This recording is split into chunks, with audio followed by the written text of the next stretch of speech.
जब आप रात के आसमान की ओर देखते हैं तो आपको शहर की सभी रोशनी से दूर आपके सामने चमकते हुए ढेर सारे चमकीले सितारे दिखाई देंगे। दरअसल वहाँ ढेर सारे सितारे हैं जो हमारी नंगी आंखों से देखने के लिए बहुत मंद है। आप जो भी सितारे देखते हैं वे हमारी आकाशगंगा मिल्की वे का हिस्सा हैं और यह सदियों से लोगों की दिलचस्पी को आकर्षित कर रहा है। रात के आसमान में सितारों, धूल, गैस और डार्क मैटर का चमकता हुआ मिश्रण हमारी नजर को पूरी तरह से आकर्षित करता है। गुरुत्वाकर्षण द्वारा सब कुछ एक साथ रखा गया है। जब हम ब्रह्मांड के रहस्यों को समझने की कोशिश करते हैं तो कुछ पेचीदा पहेलियां सामने आती हैं। मिल्की वे वास्तव में कैसा है? मिल्की वे में क्या क्या है और इसमें हमारा सौर मंडल कहाँ स्थित है? आइए यह वीडियो देखें और देखें कि हम क्या पा सकते हैं। इसका उत्तर पाना इतना आसान नहीं था। इन बड़े सवालों ने सदियों से खगोलविदों को परेशान किया है। लेकिन इस चमक के नीचे कई रहस्य हैं जो हम अभी भी नहीं समझ पाए हैं। आज हम मिल्की वे के माध्यम से एक शानदार साहसिक यात्रा पर निकल रहे हैं ताकि इसके शानदार रहस्यों और आश्चर्यों को देख सकें।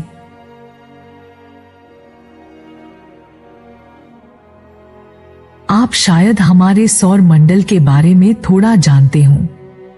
अगर नहीं तो आपको बता दें कि इसमें पृथ्वी सहित 8 ग्रह हैं, साथ ही सूर्य और प्लूटो और क्षुद्र ग्रह जैसे कई अन्य ग्रह हैं। हमारे सौर मंडल से परे बहुत कुछ है जिसके बारे में शायद आपको पता न हो। अगर आप जमीन पर खड़े हैं तो आप दूरबीन की जरूरत के बिना लगभग 6000 तारे देख सकते हैं।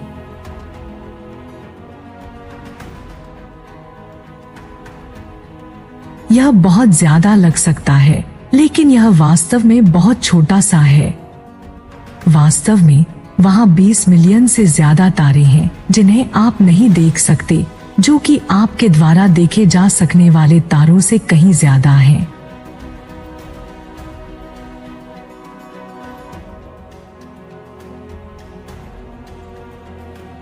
ज्यादातर तारे या तो बहुत मंद हैं, बहुत दूर हैं, या अंतरिक्ष की धूल के बादलों के पीछे छिपे हुए हैं।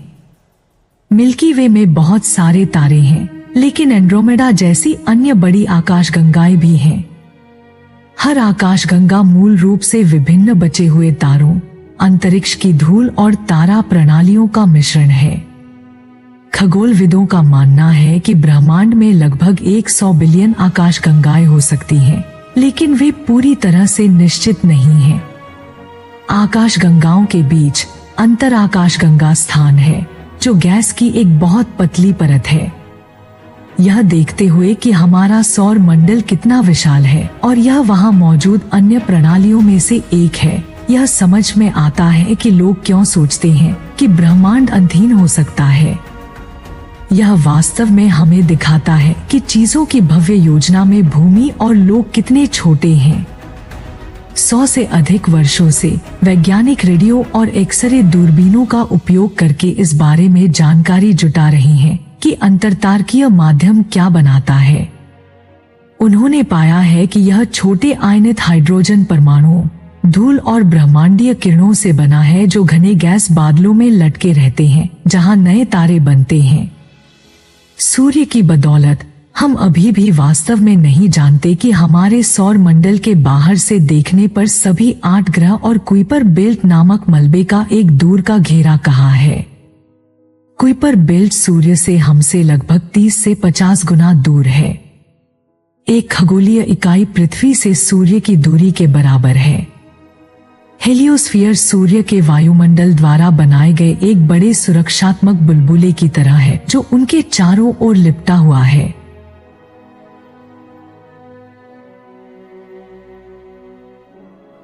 यह बुलबुला एक छिपी हुई ढाल की तरह काम करता है जो अंतरिक्ष से आने वाली ज्यादातर हानिकारक कॉस्मिक किरणों और चीजों को बाहर रखता है। अगर सूर्य और उसके ग्रह बिना हीलियोस्फीयर के आकाशगंगा में घूम रहे होते तो शायद जीवन का स्वरूप कुछ और होता, या शायद अस्तित्व में ही न होता। वह स्थान जहां सूर्य का चुंबकीय बुलबुला फीका पड़ जाता है, उसे अंतरतारकीय अंतरिक्ष का किनारा कहा जाता है। हीलियोस्फीयर प्लाज्मा से भरे चुंबकीय बुलबुले की तरह है, जो मूल रूप से सिर्फ आयनित गैस है।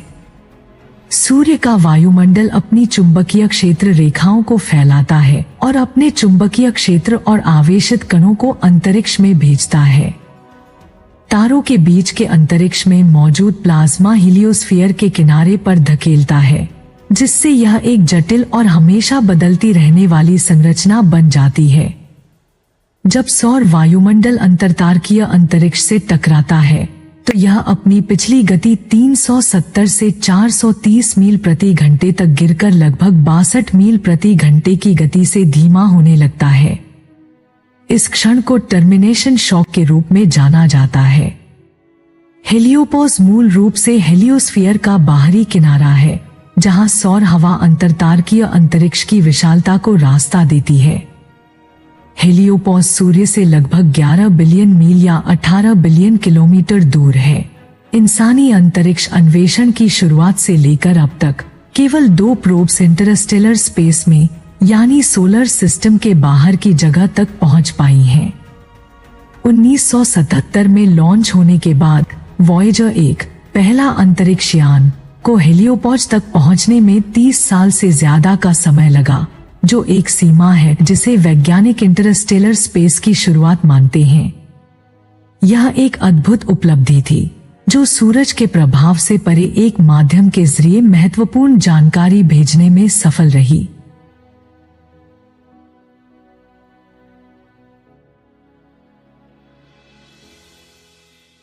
जब हम सोलर सिस्टम से बाहर निकलते हैं, तो हम अल्फा सेंटुरी तक पहुंचते हैं, जो पृथ्वी के सबसे नजदीकी तारा प्रणाली है, जो लगभग 4.37 लाइट ईयर्स दूर स्थित है और सेंटोरस तारामंडल में पाया जाता है। यह एक ट्रिपल स्टार सिस्टम है जो 3 तारों से बना है, अल्फा सेंटुरी ए, अल्फा सेंटुरी बी और प्रॉक्सिमा सेंटुरी। अल्फा सेंटुरी अब एक बाइनरी स्टार सिस्टम है जो अल्फा सेंटुरी ए और बी से बना है, जो सूरज जैसे तारे हैं और जिन्हें वर्ग जी और के में वर्गीकृत किया गया है। ये दोनों मुख्य तारे का अपैरेंट मैग्नीट्यूड 0.27 है, जिससे ये आंखों से देखने पर एक ही तारे की तरह दिखते हैं। केवल सीरियस और कैनोपस ही इससे ज्यादा चमकते हैं, जो इसे तारामंडल का सबसे चमकदार तारा और रात के आसमान का तीसरा सबसे चमकदार तारा बनाता है। अल्फा सेंटुरी बी अल्फा सेंटुरी ए से छोटा और ठंडा है, जिसमें 0.9 सोलर मासेज हैं और सूरज की तुलना में 0.5 सोलर ल्यूमिनोसिटी से कम है, जबकि अल्फा सेंटुरी ए में सूरज से 1.5 गुना ज्यादा ल्यूमिनोसिटी और 1.1 गुना ज्यादा मास है। इन दोनों का 79 साल का ऑर्बिटल पीरियड होता है एक साझा केंद्र के आसपास। इनके बीच की दूरी 35.6 खगोलीय इकाई से लेकर, जो लगभग प्लूटो और सूरज के बीच की दूरी के बराबर है, 11.2 एस्ट्रोनॉमिकल यूनिट तक बदलती रहती है, जो शनि और सूरज के बीच की दूरी के बराबर है, इनकी एलिप्टिकल ऑर्बिट की एक्सेंट्रिसिटी के कारण।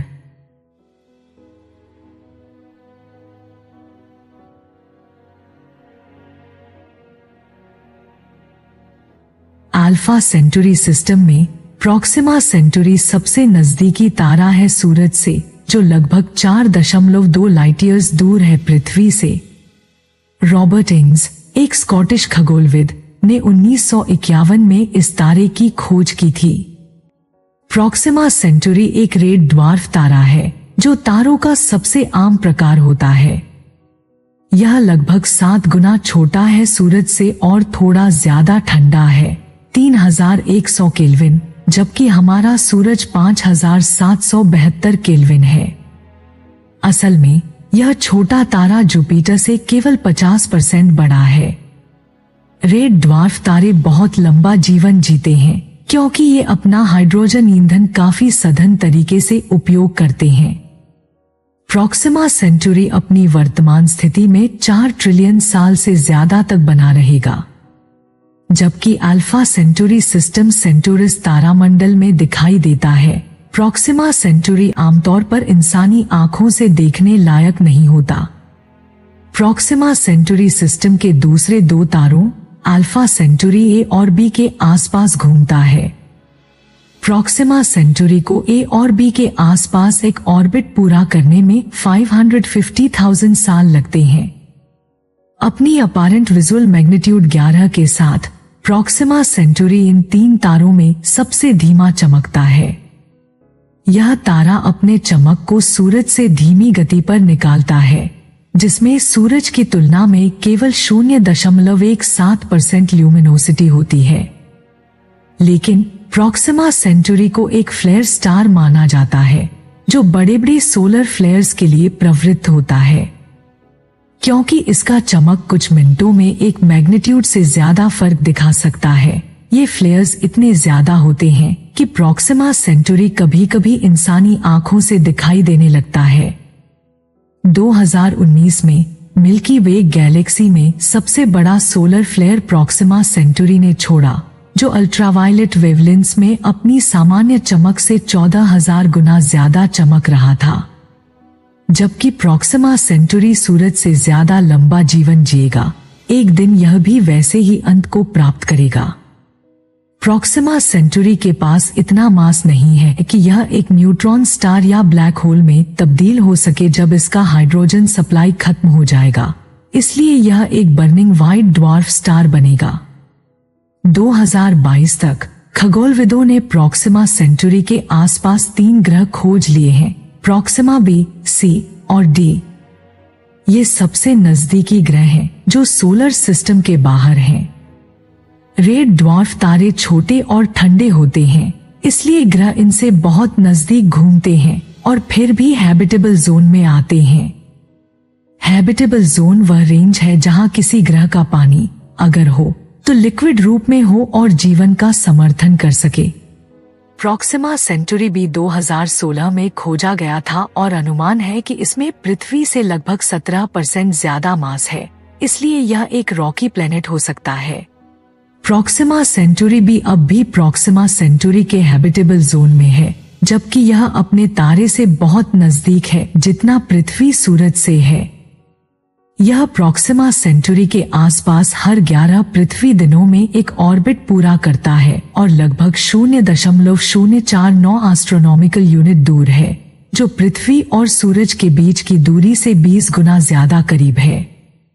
प्रॉक्सिमा सेंटुरी भी शायद टाइडली लॉक्ड है, जैसे हमारा चांद, जिसमें एक तरफ हमेशा अपने तारे की तरफ होती है। क्योंकि यह अपने तारे से बहुत नजदीक है, हो सकता है कि इस पर पानी लिक्विड रूप में हो उसके विपरीत दिशा में, लेकिन इसकी हैबिटेबिलिटी अब तक अज्ञात है एक्सट्रीम रेडिएशन और होस्ट स्टार के फ्लेयर्स के कारण। प्रॉक्सिमा सेंटुरी भी अपने तारे के ग्रेविटेशनल पुल को ज्यादा शिद्दत से महसूस करता है जितना हम सूरज के टाइडल इफेक्ट को यहाँ पृथ्वी पर। चांद हमें सूरज के टाइडल फोर्स से ज्यादा खींचता है क्योंकि यह इतना करीब है। टाइड्स केवल समुद्र पर नहीं खींचते, यह हवा को भी हिला सकते हैं। यह संभव है कि प्रॉक्सिमा सेंटुरी बी का टाइडल पुल वातावरण पर पृथ्वी के वातावरण के मुकाबले 500 गुना ज्यादा जोर डाल रहा हो। यह संभव है कि Proxima Centauri b maximum tidal force के करीब पहुंच रहा हो, जो एक ग्रह को सहन करने लायक होता है और फिर भी एक सॉलिड सतह बना रहा है। लेकिन प्रॉक्सिमा सेंटुरी बी का क्लाइमेट और वेदर उसके एक्सट्रीमली हाई टाइड्स से ज्यादा प्रभावित नहीं होते। हैबिटेबल जोन के थोड़ा बाहर लगभग 1.5 खगोलीय इकाई दूर एक मिनी नेपच्यून एक्सोप्लैनेट प्रॉक्सिमा सेंटुरी सी स्थित है, जो पृथ्वी के आकार से 7 गुना ज्यादा बड़ा है और अपने तारे के आसपास एक ऑर्बिट लगभग 1900 पृथ्वी दिनों में पूरा करता है। पहले 2020 में इसकी पुष्टि की गई थी, लेकिन अभी तक इसके बारे में ज्यादा जानकारी नहीं है। रेड ड्वार्फ तारे छोटे और ठंडे होते हैं, जिससे उनका रेडिएशन का स्तर इतना ज्यादा होता है कि यह जीवन को बाधित कर सकता है। इसलिए प्रॉक्सिमा सेंचुरी भी शायद किसी जीवन को सपोर्ट नहीं कर सकता, लेकिन यह जरूर संभव है कि इसकी सतह पर पानी हो और इसे हैबिटेबल जोन माना जाता है। फिलहाल हम इस पर 100% यकीन से कुछ नहीं कह सकते, क्योंकि इसके क्लाइमेट और वातावरण का अध्ययन अब तक जारी है।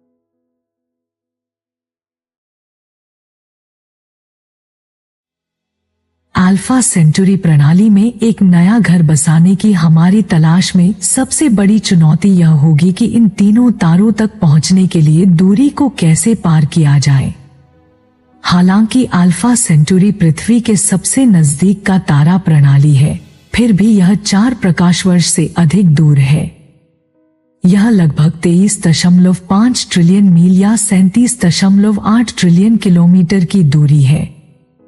इतनी दूरी को पार करने के लिए हमें एक बहुत तेजी से चलने वाले अंतरिक्षयान या किसी अन्य परिवहन माध्यम की जरूरत होगी। नासा का कहना है कि स्पेस शटल डिस्कवरी, जिसे 2011 में बंद कर दिया गया था, की टॉप स्पीड लगभग 17,500 माइल पर आवर थी। फिर भी अल्फा सेंचुरी तक पहुंचने में इस स्पीड से करीब 148,000 साल लगेंगे।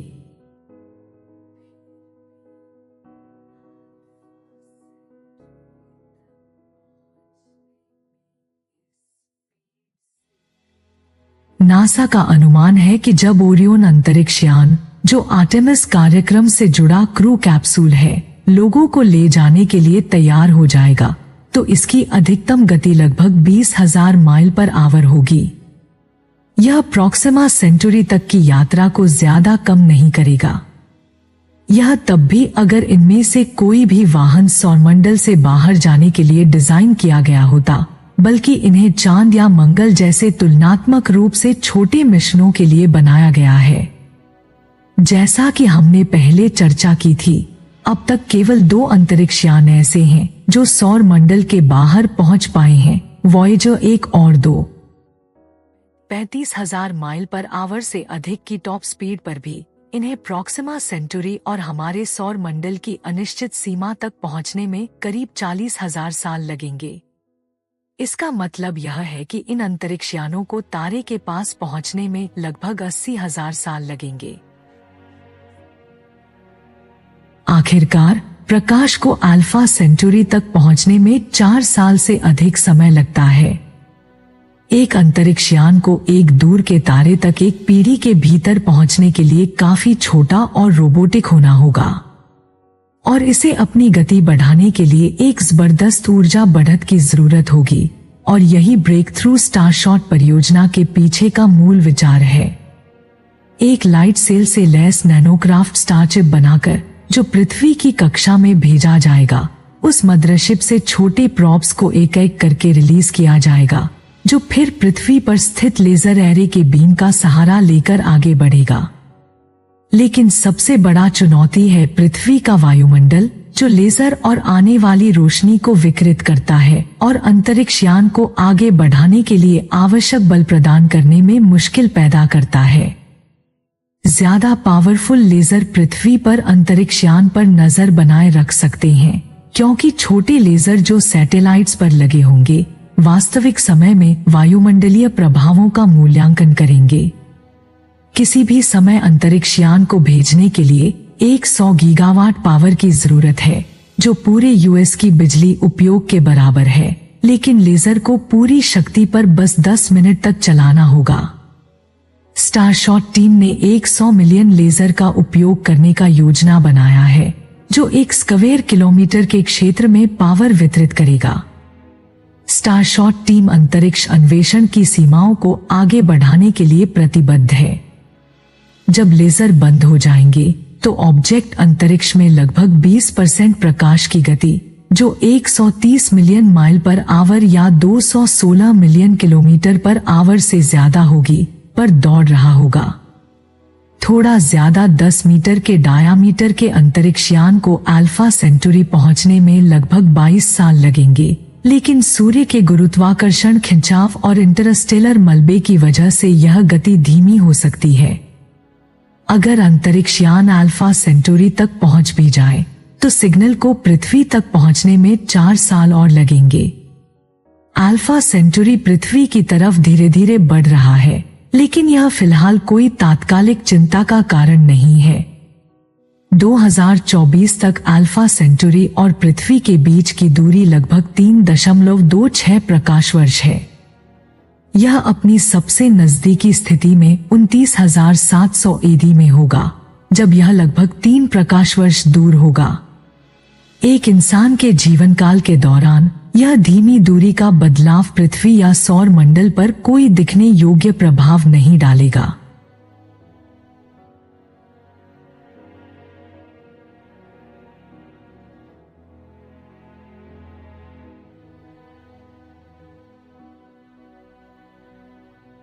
स्पेस एक अजीब जगह है और हम रोज इसके बारे में नई नई चीजें सीख रहे हैं।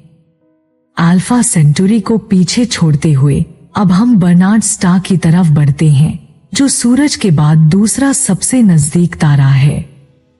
यह तारा सूरज से लगभग 5.95 लाइट ईयर्स दूर है और इसका नाम एडवर्ड एमर्सन बर्नार्ड के नाम पर रखा गया है, जो 1916 में इसे खोजने वाले अमेरिकी खगोलशास्त्री थे।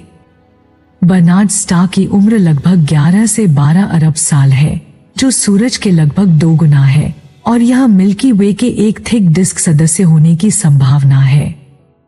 जवान या मध्य उम्र के रेड ड्वार्फ्स अक्सर इतनी तेजी से घूमते हैं कि शक्तिशाली मैग्नेटिक फील्ड्स बनाते हैं, जो फ्लेयर्स उत्पन्न करते हैं, जिससे तारे की ब्राइटनेस दोगुनी हो जाती है।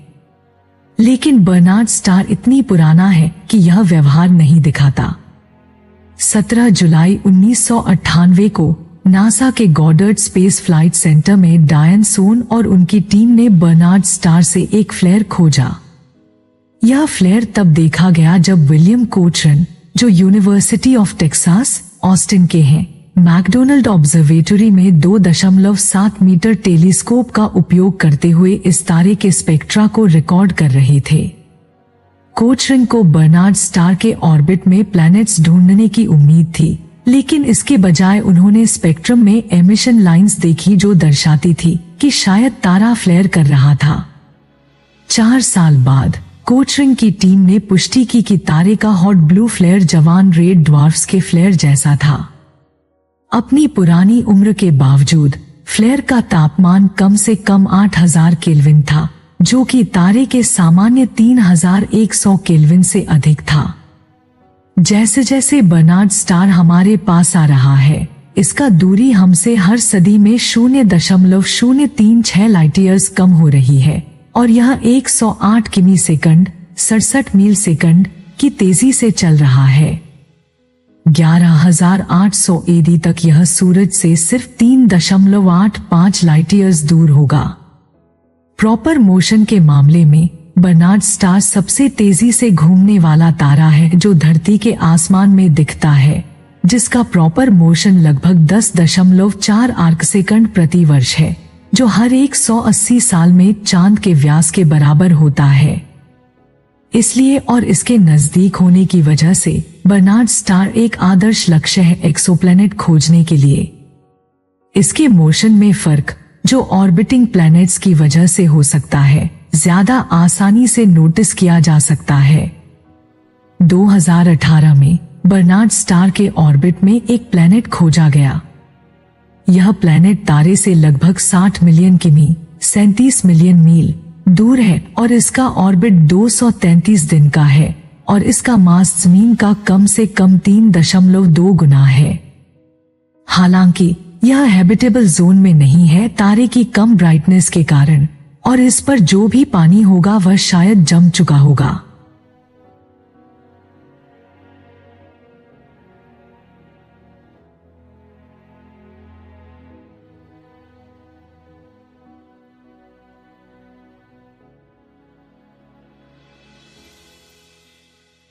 आगे बढ़ते हुए हम सूरज से 8.6 लाइट ईयर्स दूर ओरियन कंस्टिलेशन के नजदीक सीरियस को पाते हैं, जो डॉग स्टार या सीरियस ए के नाम से जाना जाता है। यह तारा जमीन के रात के आसमान में सबसे चमकदार तारा है। सूरज के मुकाबले इसका मास 2 गुना है और इसका डायमीटर लगभग 1.5 मिलियन मील 2.4 मिलियन किमी है। अगर यह सूरज के पास होता तो यह सूरज से 20 गुना ज्यादा चमकता। सीरियस एक बाइनरी स्टार सिस्टम है और इसका नाम ग्रीक शब्द सेरोस से आया है, जिसका मतलब है ग्लोइंग या स्कोचिंग। इसका सरफेस टेम्परेचर लगभग 18,000 डिग्री फ़ारेनहाइट है, जिससे इसकी एक ब्लू टिंट होती है और यह सूरज से 25 गुना ज्यादा ब्राइट है। यह नॉर्दर्न हेमिस्फेयर के विंटर नाइट स्काई में आसानी से देखा जा सकता है। प्राचीन लोग सीरियस से परिचित थे इसकी ब्राइटनेस के कारण, लेकिन 1862 में जब खगोलज्ञों ने सीरियस बी को खोजा तो यह एक चौंकाने वाली बात थी। हालांकि सीरियस बी नग्न आंखों से नहीं देखा जा सकता, लेकिन यह सीरियस से 10,000 गुना कम ब्राइट है। 2005 में हबल स्पेस टेलीस्कोप के डेटा ने इस कमजोर साथी तारे का मास अनुमान लगाने में मदद की, जबकि इसे जमीन से देखना मुश्किल था। सूरज से 20 लाइट ईयर्स के रेडियस में लगभग 131 ऑब्जेक्ट्स हैं, जिनमें सितारे, ब्राउन ड्वार्फ्स और सब ब्राउन ड्वार्फ्स शामिल हैं।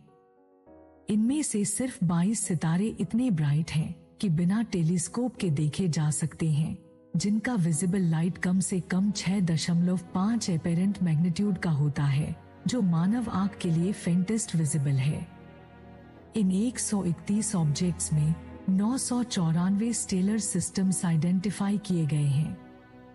इनमें से 103 मुख्य अनुक्रम तारे हैं, जिनमें 23 उच्च गुणवत्ता वाले तारे और 80 रेड ड्वार्फ्स हैं। वैज्ञानिकों ने 21 ब्राउन ड्वार्फ्स, एक सब ब्राउन ड्वार्फ Y08550714, जो एक रोग प्लैनेट हो सकता है, और 6 व्हाइट ड्वार्फ्स खोजे हैं। व्हाइट ड्वार्फ्स वे तारे होते हैं जो अपने फ्यूजिबल हाइड्रोजन को समाप्त कर चुके होते हैं।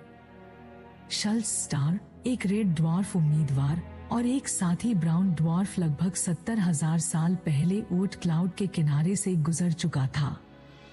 अब यह तारा सूरज से लगभग 22 लाइट ईयर्स दूर है और शायद एक कॉमेट स्टॉर्म ट्रिगर किया था, जो 1 मिलियन साल बाद इनर सोलर सिस्टम में पहुंचेगा। कूपर बेल्ट के ऑर्बिट्स इस पासेज के वजह से प्रभावित हुए थे। दूसरे सितारे जैसे जी टाइप स्टार HD 7977, जो 2.8 मिलियन साल पहले एक क्लोज पास से गुजर चुका था, अब धरती से लगभग 247 लाइट ईयर्स दूर है। भविष्य में और भी सितारे सोलर सिस्टम के पास से गुजरने वाले हैं। 2020 में हबल स्पेस टेलीस्कोप द्वारा ली गई 1995 की तस्वीरों का उपयोग प्रॉक्सिमा सेंटुरी के अस्तित्व की पुष्टि के लिए किया गया था। यह उन दुर्लभ एक्सोप्लैनेट्स में से एक है जिसे दृश्य रूप से पुष्टि की गई है। 2022 में प्रॉक्सिमा सेंटुरी के आसपास तीसरा ग्रह खोजा गया था। इस एक्सोप्लैनेट को प्रॉक्सिमा सेंटुरी डी के नाम से जाना जाता है। यह अपने तारे की परिक्रमा पृथ्वी की सूर्य से दूरी के लगभग 3% पर करता है और इसका द्रव्यमान पृथ्वी के द्रव्यमान का लगभग 25% है। हर 5 पृथ्वी दिनों में प्रॉक्सिमा सेंचुरी डी अपने तारे के चारों ओर एक चक्कर पूरा करता है। इसकी सापेक्ष निकटता के कारण यह अब तक खोजे गए सबसे हल्के एक्सोप्लैनेट्स में से एक है। इसके अलावा 2021 में वैज्ञानिकों ने अल्फा सेंचुरी ए, जिसे रिगेल केंटुरस के नाम से भी जाना जाता है, के चारों ओर परिक्रमा करते हुए एक एक्सोप्लैनेट के पहले संकेतों का पता लगाया। यह तारा अपने रहने योग्य क्षेत्र में स्थित है और इसे कैंडिडेट C1 कहा जाता है। यह अनुमान है कि C1 का द्रव्यमान सैटर्न और नेपच्यून के बीच है और यह अल्फा सेंचुरी ए के चारों ओर लगभग 1.1 एस्ट्रोनॉमिकल यूनिट की दूरी पर परिक्रमा करता है। डायरेक्ट थर्मल इमेजिंग का उपयोग करके C1 को लगभग 0.1 आंख की इलोंगेशन के साथ पाया गया था। यह एक विशाल ग्रह की तरह चमकता हुआ दिखाई देता है, जो 70 डिग्री की कक्षा में एक ग्रह की कक्षीय गति के अनुरूप है। तथ्य यह है कि C1 अल्फा सेंचुरी ए के रहने योग्य क्षेत्र में स्थित है और शायद एक मिनी नेपच्यून या सुपर अर्थ हो सकता है। इस एक्सोप्लैनेट की खोज को और अधिक रोचक बनाता है। हम लगभग निश्चित हैं कि अल्फा सेंचुरी में पृथ्वी जैसे ग्रह मौजूद हैं, लेकिन मुख्य सवाल यह है कि क्या मनुष्य वास्तव में कभी वहां रह सकते हैं। अगले 15 मिलियन वर्षों में 694 सितारों के सौर मंडल के 516 लाइट ईयर्स के अंदर आने की भविष्यवाणी की गई है। गाइया टेलीस्कोप के दूसरे डेटा रिलीज के अनुसार इनमें से 26 सितारे 3.3 लाइट ईयर्स के भीतर आएंगे और 7 और सितारे 6 लाइट ईयर्स के भीतर। इतनी बड़ी संख्या में सितारों का सर्वेक्षण करने की वजह से यह संख्या शायद और भी ज्यादा हो सकती है। उदाहरण के लिए, एक सितारा जो 10 मिलियन वर्ष पहले सौर मंडल के करीब आ रहा था, वह आज सूर्य से 600 से 6000 लाइट ईयर्स दूर हो सकता है, जबकि अब लाखों सितारे सूर्य के करीब हैं। ग्लीस 710 एक ऐसा सितारा है जो भविष्य में सौर मंडल के करीब आने वाले सितारों में से सबसे प्रसिद्ध है। यह एक ऑरेंज सितारा है जो सूर्य के आकार का लगभग 60% है और सर्पेंस कॉन्स्टेलेशन में स्थित है। यह सितारा हमारी दिशा में 5499 किलोमीटर प्रति घंटे, लगभग 32,000 माइल पर आवर की गति से आ रहा है। 1.29 मिलियन वर्षों में यह सूर्य से लगभग 10,520 एस्ट्रोनॉमिकल यूनिट की दूरी पर से गुजरेगा, जो प्लूटो की औसत कक्षा से 100 गुना अधिक दूरी है, जो 39.5 एस्ट्रोनॉमिकल यूनिट पर है। हालांकि यह सौर मंडल को प्रभावित करने की क्षमता रखता है, लेकिन अगर उस समय पृथ्वी पर मानव मौजूद होंगे तो हमें अपनी कक्षा पर इसके प्रभाव की चिंता नहीं करनी चाहिए। यदि ग्लीस 710 का कोई प्रभाव होगा तो यह बाहरी सौर मंडल पर ही हो सकता है। इसका असर 40 एस्ट्रोनॉमिकल यूनिट्स के अंदर किसी चीज पर नहीं पड़ेगा। फिर भी यह ऊर्ट क्लाउड में संभावित रूप से अशांति पैदा कर सकता है, क्योंकि इसके ऊर्ट क्लाउड से गुजरने की काफी अधिक संभावना है। इससे आने वाले लाखों वर्षों तक धूमकेतु बारिश हो सकती है जो सूर्य की ओर बढ़ेगी। इसके परिणामस्वरूप हर साल बिना टेलीस्कोप के आंखों से देखे जा सकने वाले लगभग 10 धूमकेतु दिख सकते हैं। सूर्य के करीब सितारों की खोज एंशिएंट धूमकेतुओं को खोजने का अवसर ही नहीं, बल्कि पृथ्वी पर लाखों या हजारों वर्षों बाद की संभावित घटनाओं की भविष्यवाणी भी कर सकती है। स्थानीय इंटरस्टेलर क्लाउड, जो लगभग 30 लाइट ईयर्स बड़ा है, वह जगह है जहां सौर मंडल और अन्य सितारे और बौने तारे अब इसके भीतर या करीब स्थित हैं। स्थानीय इंटरस्टेलर क्लाउड को बदले में स्थानीय बबल के भीतर समाहित माना जाता है, जो अंतरतारकीय माध्यम में एक कैविटी है जो लगभग 1000 लाइट ईयर्स चौड़ी है और जिसका आकार अजीब तरह का पीनट जैसा है। हमारा सूर्य जब यह बबल पहली बार बना था, करीब 14 मिलियन साल पहले, तब काफी दूर था। लेकिन लगभग 5 मिलियन साल पहले सूर्य की कक्षा ने इस बबल के अंदर प्रवेश किया। दिलचस्प बात यह है कि तारे इस बबल की सतह पर बने हैं, लेकिन इसके अंदर नहीं। इस बबल के चारों ओर 7 तारा निर्माण क्षेत्र मौजूद हैं। इस स्थानीय बबल की वजह से पृथ्वी पर जीवन संभव हुआ है।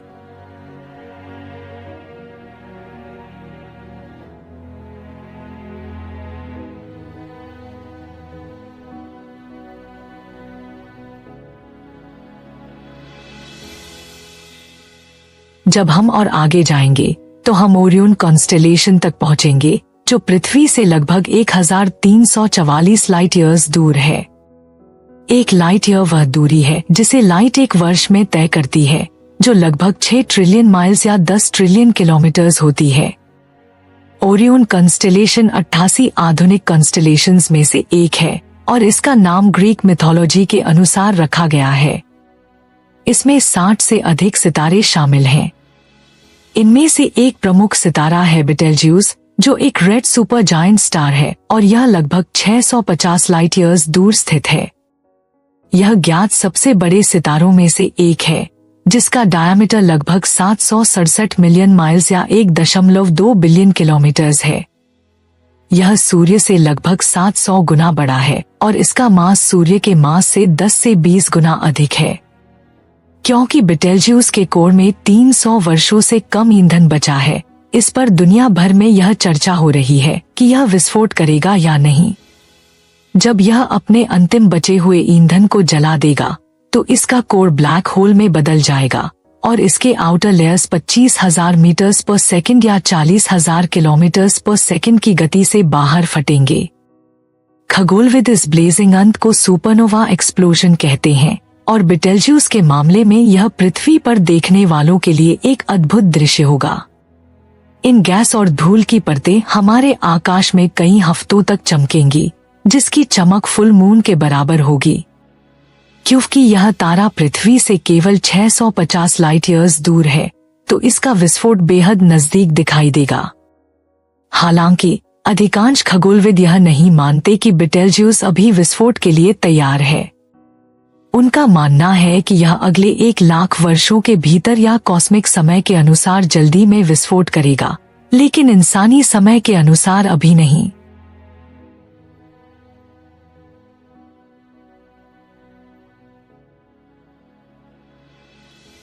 ओरियन कॉन्स्टेलेशन के अन्य प्रसिद्ध सितारे ओरियंस बेल्ट में हैं, जो इस कॉन्स्टेलेशन के मध्य में स्थित 3 तारे हैं। ये तारे अलनिताक, अलनिलम और मिंतका हैं। ओरियंस बेल्ट कॉन्स्टेलेशन का सबसे पहचानने योग्य हिस्सा है, क्योंकि यह दुनिया भर में आसानी से दिखाई देता है।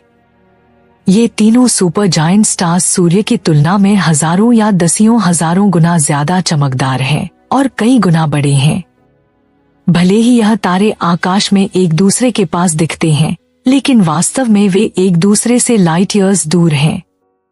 खगोलविद ओरियंस बेल्ट को एक सेलेस्टियल लैंडमार्क के रूप में उपयोग करते हैं, खासकर जब वे M42, जिसे ओरियन नेब्यूला भी कहा जाता है, की खोज करते हैं। M42 ओरियंस बेल्ट के नीचे स्थित है और यह शुरुआती खगोलविदों के लिए सबसे स्पष्ट मेसियर ऑब्जेक्ट्स में से एक है, क्योंकि इसे दूरबीन या बाइनोक्यूलर्स की मदद से आसानी से देखा जा सकता है। इसे देखना ऐसा है जैसे किसी सेलेस्टियल नर्सरी को देखना, जहां नए तारे बन रहे हैं। मिल्की वे गैलेक्सी में ओरियन नेब्यूला सबसे बड़े गैस और धूल के बादलों में से एक है। यह लगभग 2 मिलियन वर्ष पुराना है और पृथ्वी से लगभग 1,300 लाइट ईयर्स दूर है। इस शानदार नेब्यूला की अपैरेंट ब्राइटनेस +4 है और यह मानव आंखों से भी दिखाई दे सकता है। खगोलीय मैग्नीट्यूड स्केल पर +6 सबसे धुंधला ऑब्जेक्ट है, जिसे सबसे अच्छे प्रकाशीय परिस्थितियों में मानव आंखों से देखा जा सकता है। यह विशाल नेब्यूला, जिसका डायामीटर 30 से 40 लाइट ईयर्स के बीच है, हजारों तारों को जन्म दे सकता है। इस नेब्यूला के भीतर एक यंग ओपन स्टार क्लस्टर है, जिसके तारे अभी भी गुरुत्वाकर्षण द्वारा लूजली कनेक्टेड हैं, क्योंकि वे गैस के बादल में एक साथ बने हैं। इसे कभी कभी ओरियन नेब्यूला स्टार क्लस्टर कहा जाता है। 2012 में खगोलविदों के एक अंतर्राष्ट्रीय समूह ने सुझाव दिया कि इस क्लस्टर के केंद्र में एक ब्लैक होल हो सकता है। छोटे टेलीस्कोप्स की मदद से आप ओरियन नेब्यूला के 4 सबसे चमकीले तारों को देख सकते हैं, जिन्हें ट्रैपेजियम के नाम से जाना जाता है। ओरियन नेब्यूला ट्रैपेजियम तारों की रोशनी से प्रकाशित होता है। इन तारों की उम्र लगभग 1 मिलियन वर्ष है, जो तारों के जीवन के हिसाब से काफी यंग है।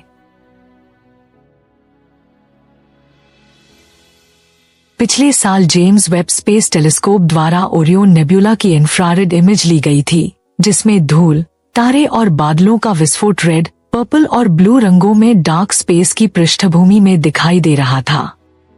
इसके अलावा जेम्स वेब ने इस नेब्यूला के भीतर 540 प्लैनेटरी मास ऑब्जेक्ट्स की खोज की है, जिनका मास 0.6 जुपिटर से लेकर जुपिटर के खुद के मास तक है।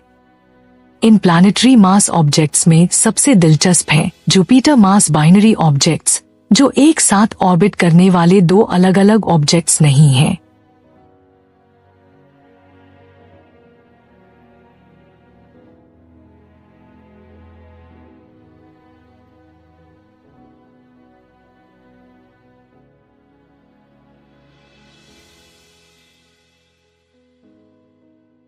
हमारी मिल्की वे गैलेक्सी एक स्पाइरल गैलेक्सी है।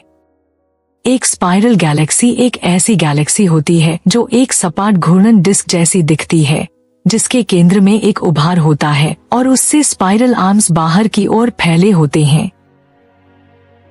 हालांकि हमारी स्पाइरल गैलेक्सी में कई छोटे आर्म्स और उनमें से सिर्फ 2 प्रमुख आर्म्स हैं। खगोलविद पहले मानते थे कि 4 प्रमुख आर्म्स थे, लेकिन वैज्ञानिकों ने पाया है कि सिर्फ 2 आर्म्स, जो सितारों के केंद्रीय बार के सिरों से निकलते हैं, मिल्की वे की खूबसूरत स्पाइरल संरचना पर हावी हैं। ये खोजें नासा के स्पित्ज़र स्पेस टेलीस्कोप द्वारा इंफ्रारेड इमेजरी का उपयोग करके संभव हुई।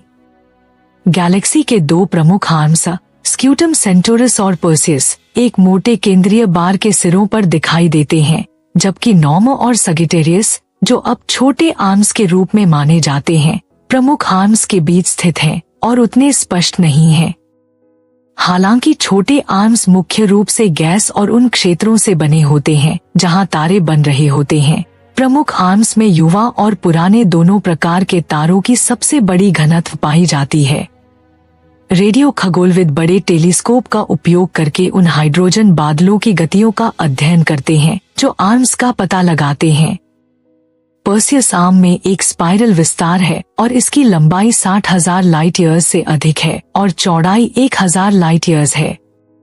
इसमें प्रसिद्ध क्रैब नेब्यूला और डबल क्लस्टर्स भी मौजूद हैं। दूसरी ओर स्क्यूटम सेंटोरस आर्म लगभग 55,000 लाइट ईयर्स लंबा और 1000 लाइट ईयर्स चौड़ा है। हमारा सोलर सिस्टम 2 प्रमुख स्पाइरल आर्म्स, पर्सियस आर्म और स्क्यूटम सेंटोरस आर्म, के बीच स्थित है। हालांकि हम पूरी तरह से खाली स्थान में नहीं हैं। हम ओरियन साइग्नस आर्म के किनारे पर स्थित हैं, जिसे ओरियन आर्म या लोकल आर्म भी कहा जाता है, जो एक छोटा स्पाइरल आर्म है। यह स्पाइरल आर्म लगभग 10,000 लाइट ईयर्स लंबा और 3,500 लाइट ईयर्स चौड़ा है। हालांकि 2016 के विश्लेषण से पता चलता है कि इसकी लंबाई 20,000 लाइट ईयर्स से अधिक हो सकती है। ओरियन आर्म का नाम ओरियन कॉन्स्टेलेशन के नाम पर रखा गया है। सौर मंडल ओरियन आर्म के अंदर लोकल बबल के आंतरिक किनारे पर स्थित है। यह मिल्की वे के केंद्र से लगभग 26,000 लाइट ईयर्स की दूरी पर स्थित है, ओरियन आर्म की लंबाई के आधे रास्ते पर। आपको जानकर आश्चर्य हो सकता है कि सूर्य को मिल्की वे के चारों ओर एक चक्कर पूरा करने में 250 मिलियन साल लगते हैं। इसे कॉस्मिक ईयर या गैलेक्टिक ईयर कहा जाता है। इस प्रकार सूर्य के जीवन काल के दौरान यह अनुमानित रूप से सिर्फ 18 से 20 बार अपनी कक्षा पूरी कर पाया है। मानव जाति की शुरुआत से लेकर अब तक सौर मंडल मिल्की वे के चारों ओर लगभग 220 किलोमीटर या प्रकाश की गति के 0.73% की रफ्तार से परिक्रमा करता है। इस गति से सौर मंडल को एक लाइट ईयर की दूरी तय करने में लगभग 1400 साल लगते हैं, या एक एस्ट्रोनॉमिकल यूनिट की यात्रा करने में 8 दिन लगते हैं। सौर मंडल वर्तमान में स्कॉर्पियस ज़ोडियाकल कॉन्स्टेलेशन की दिशा में यात्रा कर रहा है। मिल्की वे में जब सौर मंडल पिछली बार इस स्थिति में था, तब पृथ्वी पर डायनासोर थे। कौन जानता है, जब यह फिर से इस स्थिति में आएगा तो मानवता का क्या होगा। हो सकता है कि मानव जाति विलुप्त हो जाए या कुछ और में विकसित हो जाए।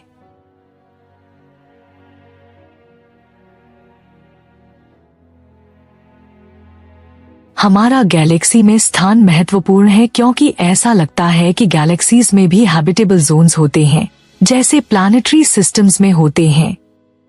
मिल्की वे के कई सूर्य अपनी परिक्रमा के दौरान घातक स्पाइरल आर्म्स से गुजरते हैं और आश्चर्यजनक रूप से 95% तारे हैबिटेबल प्लैनेट्स का समर्थन नहीं कर पाते। तारों के घनी भीड़ से निकलने वाला रेडिएशन किसी भी तारे के लिए घातक होता है जो इन स्टेलर स्वार्म्स से होकर गुजरता है। हमारी सौर प्रणाली मिल्की वे के केंद्र से इतनी दूर है कि वह स्पाइरल आर्म्स के बीच एक शांत क्षेत्र में परिक्रमा करती है। एक बड़े और जटिल गैलेक्सी में पृथ्वी और उसके ग्रह साथी एक शांत और सुरक्षित क्षेत्र में अच्छी तरह से स्थित हैं।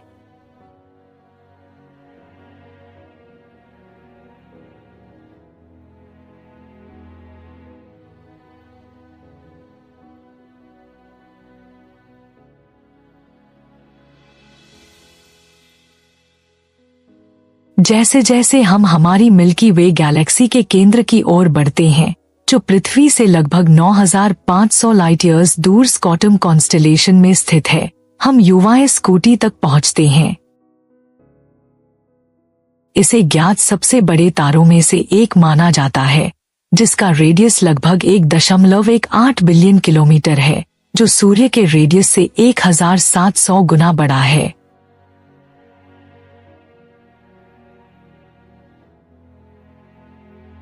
यह तारा 8 एस्ट्रोनॉमिकल यूनिट्स का डायमीटर बनाता है, जो पृथ्वी और सूर्य के बीच की दूरी का 8 गुना है, यानी लगभग 150 मिलियन किलोमीटर या 93 मिलियन माइल्स। इस हाइपर जायंट तारे के विशाल आकार के कारण इसका आउटर सरफेस बृहस्पति की कक्षा से भी आगे तक पहुंच जाता है, जो सूर्य से पृथ्वी की दूरी के मुकाबले 5 गुना अधिक दूर है। तारे द्वारा निकाली गई गैस का नेब्यूला पृथ्वी और सूर्य के बीच की दूरी से 400 गुना ज्यादा फैलता है, जो प्लूटो की कक्षा से भी कहीं आगे तक पहुंचता है। इसे एक और तरह से समझें तो 1 मिलियन से अधिक पृथ्वियां सूर्य के अंदर समा सकती हैं, लेकिन लगभग 5 बिलियन सूरज युवा स्कूटी के आकार के गोले में फिट हो सकते हैं। कोई आश्चर्य की बात नहीं है कि युवा स्कूटी को एक हाइपर जायंट तारा माना गया है, जो सुपर जायंट और रेगुलर जायंट के बाद आता है। हालांकि इसका आकार सबसे बड़ा है, लेकिन यह सबसे भारी या मैसिव तारा नहीं है। मैसिव शब्द तारे में मौजूद पदार्थ की मात्रा को दर्शाता है। सबसे भारी तारा R136 है, जिसका मास सूर्य से लगभग 300 गुना है, लेकिन इसका रेडियस केवल सूर्य से 40 गुना बड़ा है। दूसरी ओर युवा स्कूटी का आकार सूर्य से कहीं अधिक बड़ा है, लेकिन इसका मास केवल 7 से 10 गुना ज्यादा है। इसी तरह इतना मैसिव होने का मतलब यह नहीं है कि युवा स्कूटी उतना गर्म भी है। वास्तव में इसकी सतह का तापमान हमारे सूर्य से लगभग आधा है। युवा स्कूटी की एक और खासियत यह है कि यह एक वेरिएबल तारा है। समय के साथ इसकी चमक में परिवर्तन देखा जा सकता है, जो इसके सतह पर और उसके पास के पदार्थों में निरंतर होने वाले बदलावों का परिणाम है। यह अस्थिर लड़ाई गुरुत्वाकर्षण और फ्यूजन की ताकतों के बीच होती रहती है। ऐसे तारे खगोलविदों के लिए विशेष रुचि के होते हैं, क्योंकि ये तारों के आंतरिक कामकाज को समझने में मदद करते हैं। हालांकि युवा स्कूटी को भी अन्य तारों की तरह एक प्लैनेटरी सिस्टम का समर्थन करने में सक्षम माना जाता है। संभावना है कि इसके सबसे भीतर के एक्सोप्लैनेट्स पहले ही तारे के विस्तार द्वारा निगल लिए गए होंगे। इसके अलावा युवा स्कूटी इतना फेंट है कि शायद हमें कभी भी उन एक्सोप्लैनेट्स को सीधे देखने का मौका न मिले।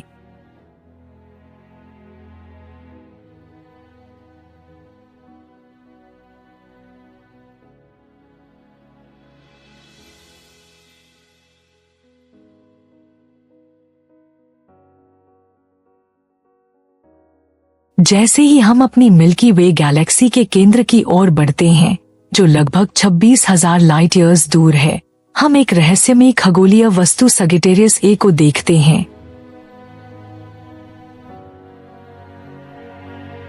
यह सुपर मैसिव ब्लैक होल एक अविश्वसनीय कॉस्मिक मॉन्स्टर है, जिसे समझ पाना हमारी बुद्धि से परे है।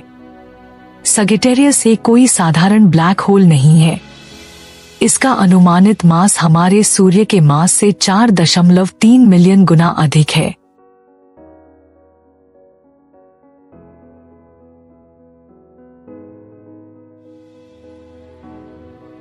कल्पना कीजिए कि लाखों सूर्य को एक ही बिंदु में कॉम्प्रेस कर दिया गया हो, एक ग्रेविटेशनल सिंगुलैरिटी में, जहां स्पेस और टाइम पूरी तरह से बदल जाते हैं। यह विशालकाय मॉन्स्टर हमारी मिल्की वे गैलेक्सी के केंद्र में स्थित है। एक ब्लैक होल अंतरिक्ष का ऐसा क्षेत्र है जो मास से इतना घना होता है कि वहां से कुछ भी बाहर नहीं निकल सकता, यहाँ तक कि प्रकाश भी नहीं। एक ब्लैक होल हमें अदृश्य होता है, लेकिन दूरबीनें उसके आसपास के पदार्थ को देख सकती हैं। ब्लैक होल के चारों ओर का पदार्थ, जो गैस और धूल से मिलकर बना हो सकता है, गर्म होकर रेडिएशन छोड़ता है जिसे देखा जा सकता है। कुछ मामलों में दूरबीनें नियर बाय स्टार्स के मूवमेंट्स पर ब्लैक होल के गुरुत्वाकर्षण के प्रभाव को देख सकती हैं। सीधे तौर पर ब्लैक होल का अवलोकन करना एक कठिन चुनौती है। सगिटेरियस ए धूल की एक घनी परत से ढका हुआ है जो ऑप्टिकल ऑब्जर्वेशंस को रोकता है। हालांकि खगोलविदों ने इस कॉस्मिक कर्टेन को पार करने के लिए स्मार्ट स्ट्रैटेजीज विकसित की हैं। The event horizon telescope EHT, जो रेडियो टेलीस्कोप्स का एक नेटवर्क है, ने अप्रैल 2019 में इतिहास रचा जब इसने एक ब्लैक होल की दूसरी तस्वीर सफलतापूर्वक प्राप्त की। यह खोज EHT द्वारा 2019 में मेसियास 87 गैलेक्सी के केंद्र में स्थित M87 ब्लैक होल की पहली तस्वीर जारी करने के बाद हुई थी। सगिटेरियस ए उस तस्वीर में एक धुंधली रूपरेखा के रूप में दिखाई दिया जिसके पीछे एक चमकीला पृष्ठभूमि था। यह टर्ब्यूलेंट रीजन, जिसे अक्रीशन डिस्क कहा जाता है, हंग्री ब्लैक होल को पदार्थ उपलब्ध कराता है जिससे कभी कभी एक्सरे फ्लैशेस उत्पन्न होते हैं। हालांकि सगिटेरियस ए M87 से कम मैसिव और लगभग 1000 गुना छोटा है, लेकिन ये दोनों ब्लैक होल्स देखने में काफी हद तक समान दिखते हैं। इसके चारों ओर का गैस डिस्क, जो 5 से 30 लाइट ईयर्स तक फैला हुआ है, 18 मिलियन F या 10 मिलियन C तक के तापमान तक पहुंच सकता है। न केवल हमारी गैलेक्सी के केंद्र का यह सुपर मैसिव ब्लैक होल घूम रहा है, बल्कि यह लगभग अधिकतम गति से हर चीज को अपने रास्ते में समेटता हुआ चल रहा है।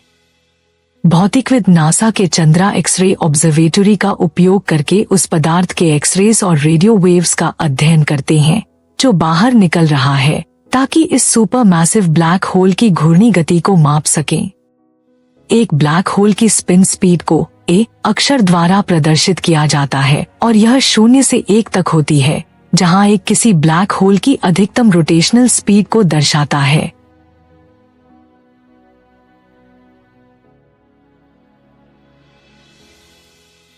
भौतिकविदों ने खोज की कि सगिटेरियस ए की रोटेशन स्पीड 0.84 से 0.96 के बीच है, जो इसकी घूर्णन सीमा के नजदीक है।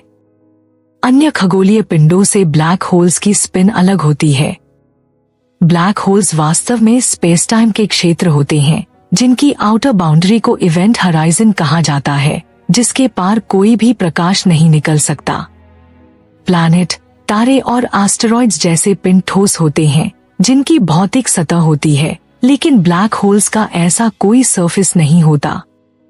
इसका मतलब यह है कि जब ब्लैक होल्स घूमते हैं तो वे स्पेस टाइम को भी डिस्टॉर्ट कर देते हैं और जो भी चीज अगोस्फेयर के अंदर होती है उसे भी घुमाते हैं। यह घटना, जिसे फ्रेम ड्रैगिंग या लेंसिंग थ्योरिंग प्रभाव कहा जाता है, बताती है कि किसी ब्लैक होल की स्पिन को समझना जरूरी है ताकि यह जान सके कि उसके चारों ओर स्पेस कैसे व्यवहार करता है। इसके अतिरिक्त ब्लैक होल्स के आसपास फ्रेम ड्रैगिंग से अजीब विजुअल इफेक्ट्स उत्पन्न होते हैं। जैसे ही प्रकाश किसी घूर्णनशील ब्लैक होल के पास पहुंचता है, स्पेस टाइम के घूर्णन के कारण उसका पाथ ट्विस्टेड या कर्व्ड हो जाता है।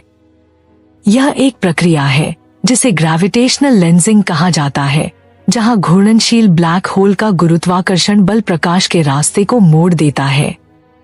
फ्रेम ड्रैगिंग इफेक्ट से लाइट रिंग्स और ब्लैक होल की शैडो का निर्माण हो सकता है।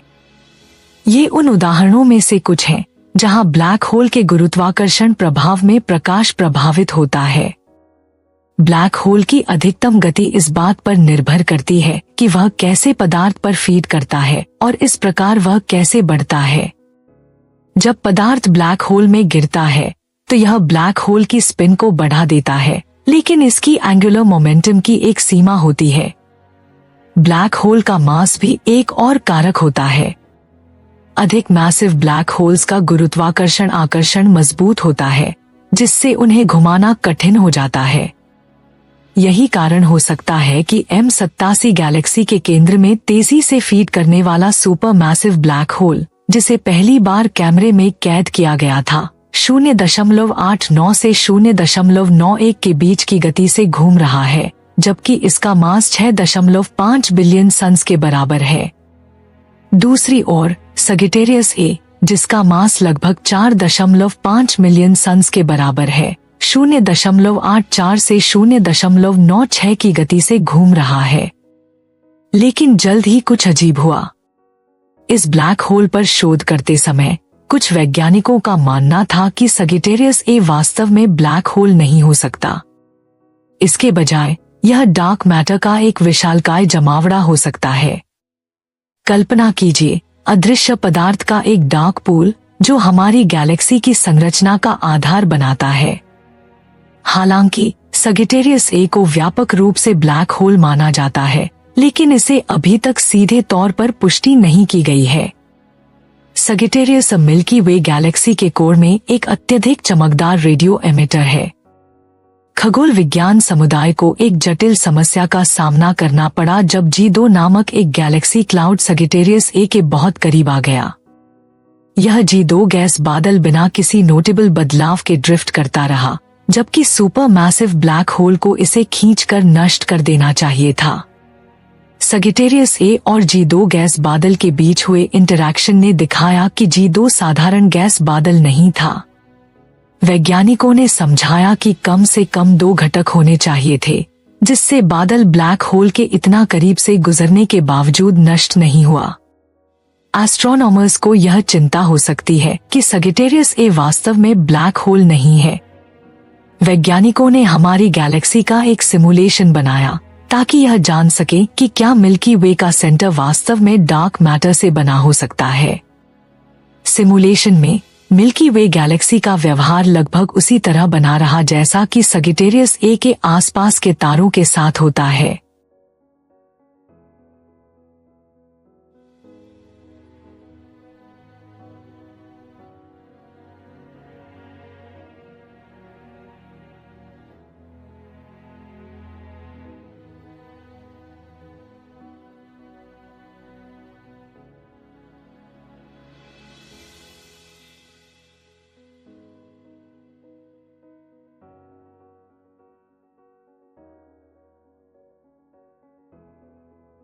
अपने जांच को एक कदम आगे बढ़ाते हुए उन्होंने प्रस्ताव रखा कि डार्कोस, जो फर्मन्स से संबंधित कणों का एक परिवार है, मिल्की वे के केंद्र में स्थित द्रव्यमान का हिस्सा हो सकते हैं। Apart from its extreme features, जैसे कि इसके आसपास की हर चीज को निगलना, डार्कोस के गुण एक ब्लैक होल जैसे ही होंगे यदि ये एक बड़े द्रव्यमान में इकट्ठे हो जाते हैं। सगिटेरियस ए ज्यादातर निष्क्रिय है और केवल कभी कभी गैस या धूल को अवशोषित करता है, लेकिन फिर भी इसका अनुमानित द्रव्यमान हमारे सूरज से लाखों गुना अधिक है। Although there are still a lot of unanswered questions जो इस सुपर मैसिव ब्लैक होल के बारे में है, भविष्य में होने वाले इवेंट हराइजन टेलीस्कोप से अवलोकन इन रहस्यों पर कुछ प्रकाश डाल सकते हैं। Stellar mass and intermediate mass black holes तब बनते हैं जब बड़े तारे परमाणु संलयन करना बंद कर देते हैं और अपने गुरुत्वीय पतन को रोकने में असमर्थ हो जाते हैं। The mechanism that forms super massive black holes जैसे सगिटेरियस ए अब तक स्पष्ट नहीं है, क्योंकि इतने बड़े ब्लैक होल के लिए सीधे किसी तारे के पतन के संकेत नहीं मिले हैं। There are 2 possible explanations, या तो छोटे ब्लैक होल आपस में मिलकर बड़े ब्लैक होल का निर्माण करते हैं, या छोटे ब्लैक होल अपने आसपास की गैस और धूल का उपभोग करके बड़े हो जाते हैं। Sagittarius remains an astronomical marvel, Milky Way के केंद्र में एक कॉस्मिक रहस्य।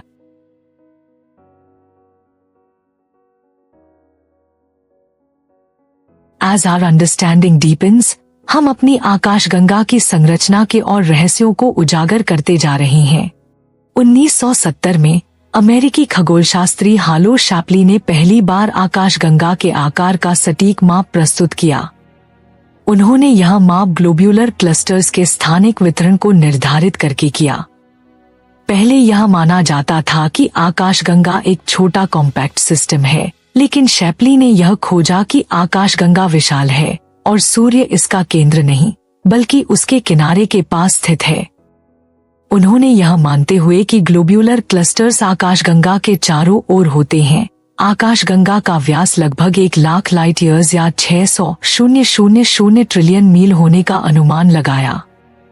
सूर्य आकाशगंगा के केंद्र से लगभग 30,000 लाइट ईयर्स की दूरी पर स्थित है। वर्षों के बाद भी शैपली के माप सही साबित हुए। मिल्की वे का स्टेलर डिस्क शैपली के मॉडल द्वारा अनुमानित आकार के लगभग बराबर है। हाल के अनुमान बताते हैं कि डार्क मैटर या अदृश्य पदार्थ उम्मीद से भी बड़े क्षेत्र में फैला हुआ हो सकता है, जबकि न्यूट्रल हाइड्रोजन और अधिक फैला हुआ पाया गया है। एक डार्क मैटर क्षेत्र, जिसमें कुछ दिखने वाले तारे शामिल हो सकते हैं, का व्यास लगभग 2 मिलियन लाइट ईयर्स हो सकता है। इसके अलावा मिल्की वे में कई सैटेलाइट आकाशगंगाएं हैं और यह लोकल ग्रुप का सदस्य है, जो वर्गो सुपर क्लस्टर का एक सब क्लस्टर है और यह खुद लानिकिया सुपर क्लस्टर का हिस्सा है। हमारी आकाशगंगा में कम से कम 100 से 400 बिलियन तारे हैं और लगभग इतनी ही संख्या में ग्रह हो सकते हैं। मिल्की वे और अंतरिक्ष में बाकी सब कुछ गति में है। बिग बैंग से आने वाले विकिरण, जिसे कॉस्मिक माइक्रोवेव बैकग्राउंड कहा जाता है, का उपयोग अंतरिक्ष में वस्तुओं की गति मापने के संदर्भ बिंदु के रूप में किया जाता है। माना जाता है कि मिल्की वे आकाशगंगा लगभग 600 किमी सेकंड की गति से या 372 मील सेकंड की गति से लोकल ग्रुप के अंदर चल रही है। मिल्की वे के सबसे पुराने तारे लगभग उतने ही पुराने हैं जितनी ब्रह्मांड की आयु, और संभवतः ये तारे बिग बैंग के डार्क एजेस के तुरंत बाद बने होंगे।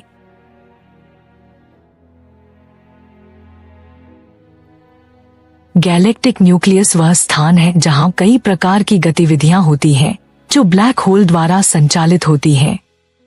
यह क्षेत्र एक्सरेज और इंफ्रारेड लाइट उत्सर्जित करता है और यहाँ तेजी से चलने वाले गैस के बादलों को देखा जा सकता है। डेटा स्पष्ट रूप से दिखाता है कि पदार्थ, जिसमें कुछ गैस भी शामिल है जो जेड दिशा से आती है, जो गैलेक्टिक प्लेन के लंबवत होती है, न्यूक्लियर जोन के बाहर से ब्लैक होल में खींची जा रही है। जब गैस ब्लैक होल के करीब पहुंचती है तो केंद्रीय वस्तु की मजबूत गुरुत्वाकर्षण शक्ति गैस को तेजी से घूमने वाली डिस्क में निचोड़ देती है, जो ब्लैक होल से 5 से 30 लाइट ईयर्स की दूरी तक फैली होती है। न्यूक्लियस के चारों ओर सितारों का एक विस्तारित उभार होता है जो लगभग गोलाकार होता है और मुख्य रूप से पॉपुलेशन टू सितारों से बना होता है। ये सितारे भारी तत्वों में अपेक्षाकृत समृद्ध होते हैं।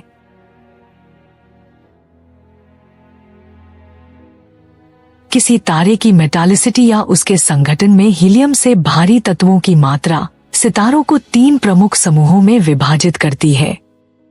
पॉपुलेशन 3 सितारे सबसे पुराने हैं, जबकि पॉपुलेशन I सितारे सबसे युवा होते हैं, जैसे हमारा सूर्य।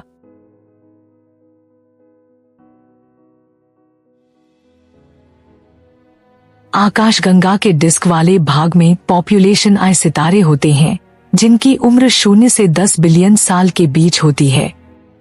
सर्पिल भुजाओं में छोटे सितारे शामिल होते हैं। पॉपुलेशन I सितारों की कक्षाएं अच्छी तरह से संगठित होती हैं, जो गैलेक्टिक डिस्क के मध्य स्तर में लगभग वृत्ताकार पथ पर होती हैं।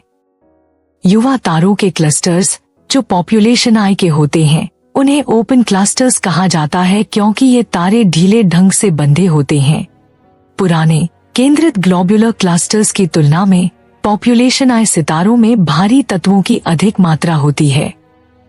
खगोलविद अक्सर हीलियम से भारी तत्वों को मेटल्स के रूप में संदर्भित करते हैं।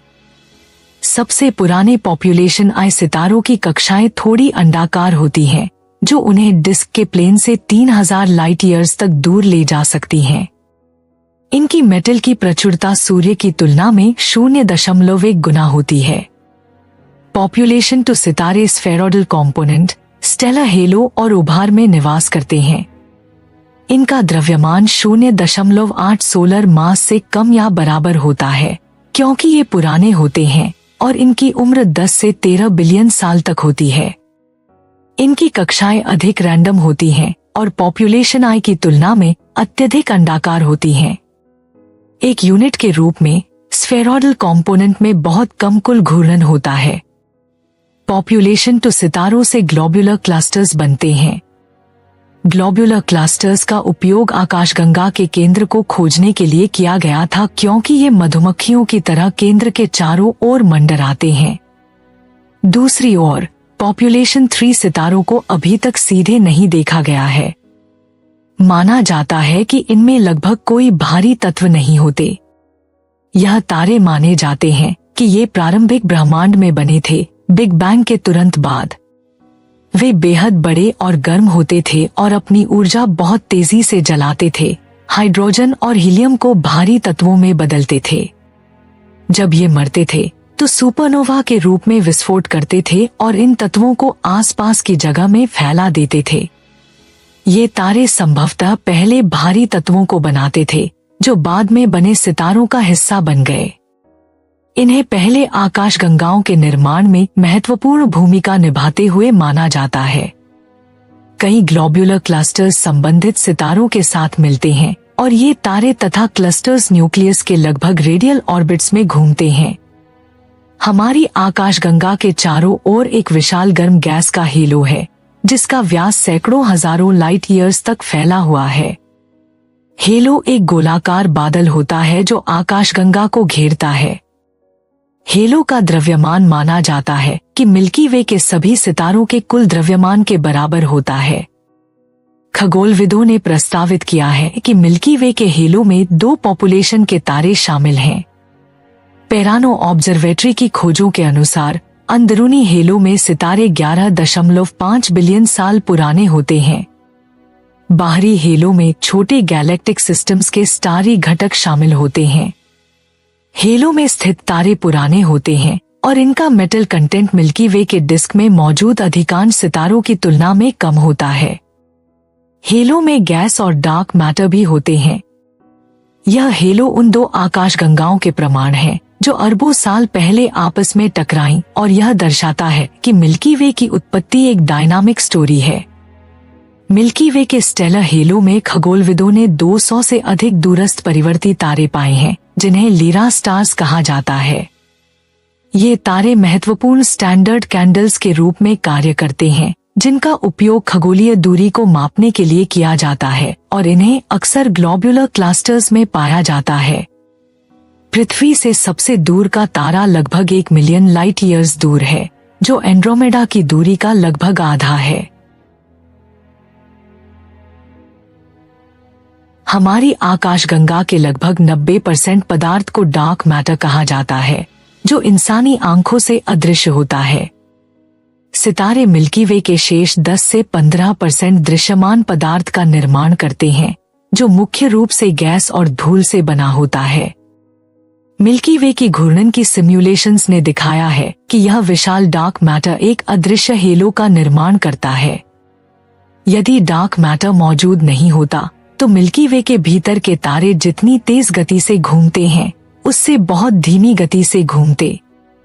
मिल्की वे का धूल भरा रिंग रात के आकाश में साफ रात में देखा जा सकता है। हम मिल्की वे के केंद्र से लगभग 26,000 लाइट ईयर्स की दूरी पर स्थित हैं, जिससे हम मिल्की वे की डिस्क की छवियां कैप्चर नहीं कर सकते। आपने जो भी मिल्की वे की तस्वीरें देखी होंगी वे या तो एक कलाकार की कल्पना है या किसी दूसरी सर्पिल आकाशगंगा की छवि है। हमारे पास मिल्की वे की एक संपूर्ण तस्वीर नहीं है क्योंकि हम केवल इसके भीतर से छवियां कैप्चर कर सकते हैं।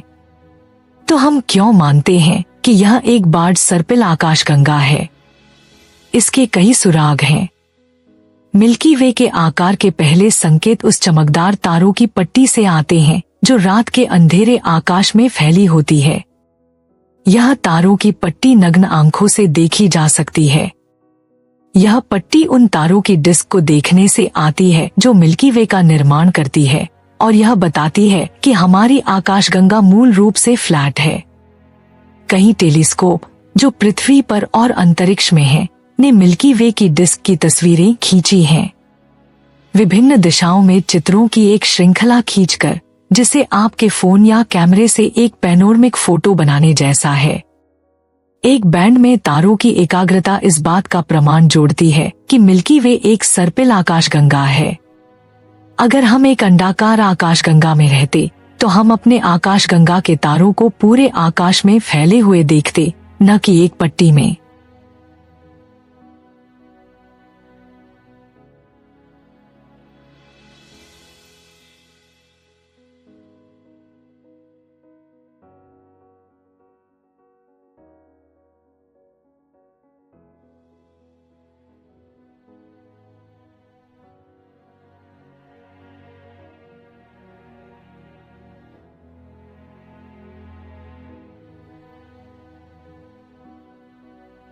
मिल्की वे आकाशगंगा को लगभग 1 सदी पहले तक केवल कुछ हजार प्रकाश वर्ष बड़ा माना जाता था और अधिकतर लोग इसे पूरा ब्रह्मांड मानते थे। हालांकि अन्य आकाशगंगाएं पाई गई थी, लेकिन यह माना जाता था कि वे केवल हमारी आकाशगंगा के भीतर छोटे छोटे वस्त्र थे। फ्रेंच खगोलशास्त्री चार्ल्स मेसियर ने 17वीं सदी में पहली आकाशगंगाओं की खोज की, हालांकि उस समय उन्हें पता नहीं था कि वे क्या थी। एक कुशल धूमकेतु पर्यवेक्षक के रूप में मेसियर ने आकाश में कुछ धुंधले वस्तुओं को देखा जो निश्चित रूप से धूमकेतु नहीं थे। अन्य धूमकेतु शिकारियों द्वारा इन्हें गलती से धूमकेतु मानने से बचाने के लिए उन्होंने उनकी सहायता के लिए एक सूची बनाई। मेसियर की सूची में 110 तारा समूह और सर्पिल निहारिकाएं पाई गईं। इन वस्तुओं को M से संक्षिप्त किया गया, जैसे कि M51। हालांकि खगोलशास्त्रियों को लगभग 300 साल लगे यह पता करने में कि ये धुंधली सर्पिल निहारिकाएं क्या है। कुछ का मानना था कि ये आइलैंड यूनिवर्सिटीज हैं, जो मिल्की वे जैसी आकाशगंगाएं हैं, लेकिन उससे बाहर स्थित हैं। दूसरों का मानना था कि ये सर्पिल वस्तुएं वास्तव में मिल्की वे की गैस बादल हैं। यह विवाद 1920 के दशक तक चलता रहा, जब अमेरिकी खगोलशास्त्री एडविन हबल ने एक सर्पिल निहारिका की सही दूरी मापी। हबल ने पाया कि एक वस्तु जो वह देख रहे थे वास्तव में एक सेफीड वेरिएबल स्टार थी। 1923 में एंड्रोमेडा नेबुला का अध्ययन करते हुए हबल ने यह खोज की, जो अब एंड्रोमेडा गैलेक्सी के रूप में जानी जाती है। इसे पहली बार 1900 के शुरुआती वर्षों में अमेरिकी खगोलशास्त्री हेनरिएटा लेविट द्वारा पहचाना गया। लेविट ने पाया कि कुछ सितारों की चमक समय समय पर बदलती रहती है। लेविट ने सेफीड्स ल्यूमिनोसिटी और उसकी अवधि के बीच एक संबंध खोजा, जिसे अब पीरियड ल्यूमिनोसिटी रिलेशनशिप कहा जाता है। इस संबंध का उपयोग सेफीड की वास्तविक चमक को मापने के लिए किया जा सकता है। इसके लिए उसकी अवधि की गणना की जाती है, जो उसकी चमक में दिनों या हफ्तों में होने वाले बदलावों से मापी जाती है। हबल ने पाया कि वह जिस सेफीड का अध्ययन कर रहे थे वह हमारी आकाशगंगा के बाहर स्थित था और इसकी दूरी पीएल रेशियो का उपयोग करके मापी। इससे यह साबित हो गया कि ये धुंधली सर्पिल वस्तुएं वास्तव में दूर की आकाशगंगाएं हैं, जो मिल्की वे जैसी ही हैं। हबल ने अपनी गैलेक्सी डिस्टेंसेस की अध्ययन जारी रखी और सेफीड को मापने का उपकरण बनाया। 1929 में अपने कार्य के दौरान हबल ने एक ग्राफ प्रकाशित किया, जिसमें उन्होंने सेफीड वेरिएबल्स की दूरी और आकाशगंगाओं की गति को दिखाया। यह गति रेडशिफ्ट से मापी गई थी, जो कि आकाशगंगाओं के स्पेक्ट्रा से अनुमानित होती है। अधिकांश आकाशगंगाएं हमसे दूर जा रही हैं और उनकी गति उनके दूरी से विपरीत अनुपात में जुड़ी हुई है। दूर की आकाशगंगाएं तेज गति से पीछे हटती हैं, जबकि नजदीकी आकाशगंगाएं धीमी गति से। बाद में इसे हबल्स लॉ के रूप में जाना गया। हबल के शुरुआती अनुमानों में आकाशगंगाओं की पीछे हटने की गति बहुत अधिक थी, क्योंकि उस समय कोई यह नहीं जानता था कि सेफीड वेरिएबल्स के अलग अलग प्रकार भी होते हैं। हाल ही के खगोल विज्ञान में प्रगति के साथ ग्राफ की ढलान के मूल्य, जिसे हबल्स कांस्टेंट कहा जाता है, को घटाया गया और अब इसे लगभग 65 किमी सेकंड प्रति मेगापार्सेक के मान के रूप में स्वीकार किया जाता है।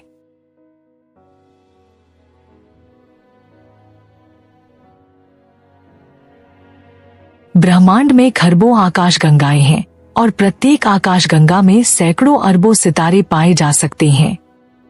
जिस तरह किसी पदार्थ के गुणों को समझने के लिए परमाणुओं का अध्ययन किया जाता है, उसी प्रकार ब्रह्मांड को समझने के लिए उसकी निर्माण सामग्री का अध्ययन किया जाना आवश्यक है। आकाशगंगाओं की उत्पत्ति और विकास को समझना हमारे ब्रह्मांड की समझ के लिए महत्वपूर्ण है। हालांकि आकाशगंगा निर्माण का अध्ययन लगभग 50 साल पहले से ईगन, लिंडनबेल और सैंडिच के कार्य से शुरू हुआ, हम अभी भी पूरी तरह से समझ नहीं पाए हैं कि आकाशगंगाएं कैसे बनती और विकसित होती हैं। कई विवरण अभी भी खोजे जाने बाकी हैं। इसके अलावा आकाशगंगाओं के अध्ययन से हमें यह भी जानकारी मिलती है कि हम कहां से आए हैं और हम कहां जा रहे हैं। अन्य आकाशगंगाओं का अध्ययन करके हम ब्रह्मांड के विकास के बारे में कई निष्कर्ष निकाल सकते हैं, लेकिन केवल एक आकाशगंगा जिसके सितारों पर हमारे पास विस्तृत डेटा है, वह हमारी अपनी मिल्की वे है। अन्य आकाशगंगाएं इतनी दूर हैं कि हम उन्हें तारा तारा देखकर अध्ययन नहीं कर सकते। यदि मिल्की वे की विकास की जानकारी हमें अन्य आकाशगंगाओं की जानकारी दे सकती है, तो इसका उत्तर हाँ है। आधुनिक ब्रह्मांड में लगभग 50% तारे मिल्की वे जैसी आकाशगंगाओं में स्थित हैं। दूसरे शब्दों में कहें तो मिल्की वे ब्रह्मांड की एक सामान्य आकाशगंगा का प्रतिनिधित्व करती है। हमारी मिल्की वे की जानकारी अन्य आकाशगंगाओं को समझने की एक मजबूत नींव प्रदान करेगी।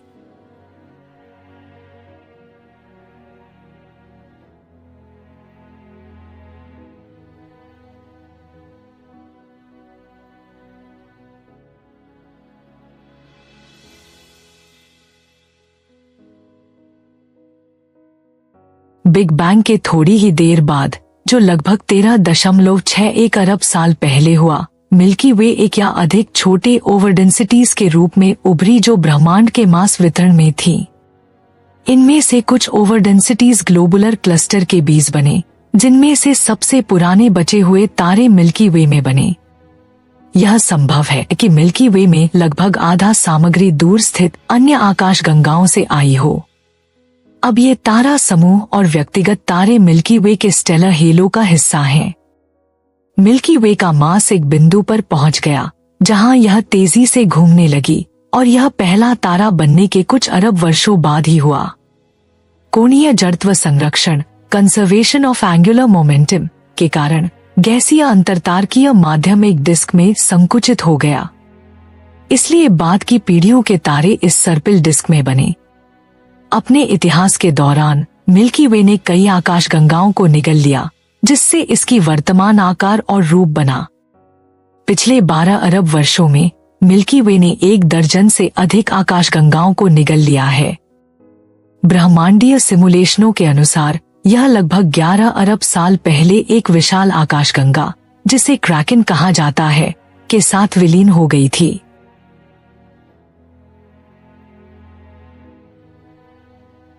वर्तमान में हमारी आकाशगंगा कैनिस मेजर ड्वार्फ गैलेक्सी को निगल रही है, इसके छोटे आकाशगंगा के तारों को अपनी सर्पिल में जोड़ते हुए।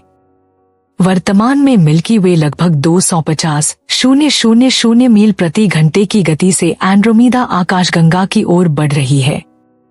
अनुमान है कि ये दोनों आकाशगंगाएं लगभग 4.5 अरब साल में टकराएंगी। मिल्की वे और एंड्रोमीदा स्थानीय समूह की 2 सबसे बड़ी आकाशगंगाएं हैं। ये टकराएंगी क्योंकि डार्क एनर्जी के प्रभाव से पहले ये गुरुत्वाकर्षण के माध्यम से एक दूसरे से बंधी थी। यह विलय पृथ्वी के रात के आसमान को बदल देगा।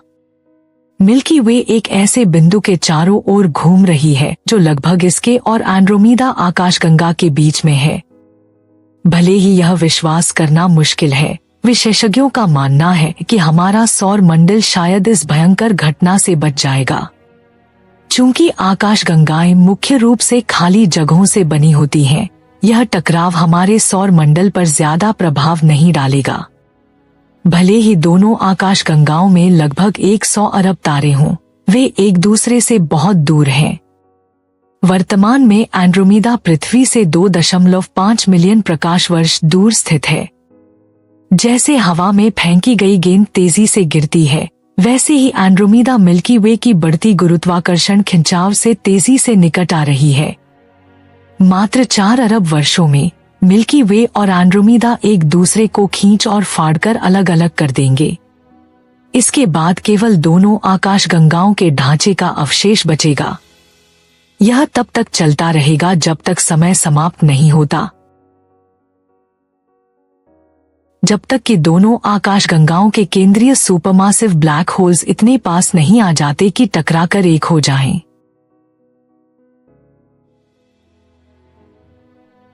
उस समय मिल्की वे और एंड्रोमीदा आकाशगंगाएं, 2 अलग अलग सर्पिल आकाशगंगाएं, नहीं रह जाएंगी।